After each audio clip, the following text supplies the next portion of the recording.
আজকে আমি চিকেন করব, তো কি করে করব দেখুন। কড়াইয়ে তেল দিয়েছি, তেলের উপর চিনি দিয়ে দিয়েছি, আর পেঁয়াজ কুচিটা একটু বেশিই লাগবে। আমি দেখুন পেঁয়াজগুলো একদম লাল লাল করে ভেজে নিয়েছি। তারপর আবার আদা রসুনের বাটাটা দিয়েছি, এটাও ভালো করে খুব সুন্দর ভেজে নেব।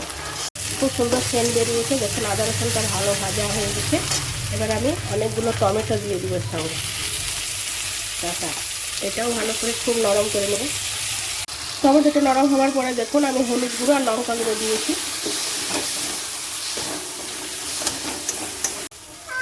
দেখুন মশলাটা খুব সুন্দর ভাজা ভাজা হয়ে গেছে। এরপরে আমি চিকেনগুলো সব দিয়ে দেবো। চিকেনটাও এখন ভালো করে ভেজে নেব।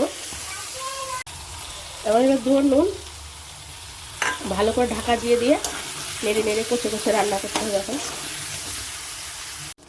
আমি মাংসটা কিন্তু ঢাকা দিয়ে দিয়ে একদম গ্যাস কমিয়ে কমিয়ে রান্না করছি। এখানে দিয়ে দিলাম একটু কাশ্মীরি লঙ্কা গুঁড়ো, আবার আমি ঢাকা দেবো নেড়ে চেড়ে।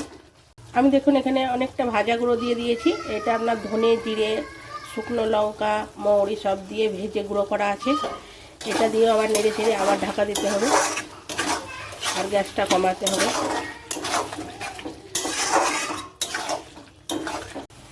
এবার আমি দিয়ে দেবো গুঁড়ো গরম মশলা,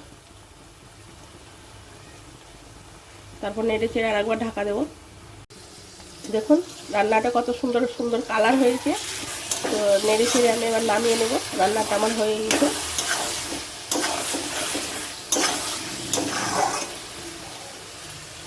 তো একবার করে খেয়ে দেখবেন, এরকম করে চিকেন খেতে খুব সুন্দর লাগে।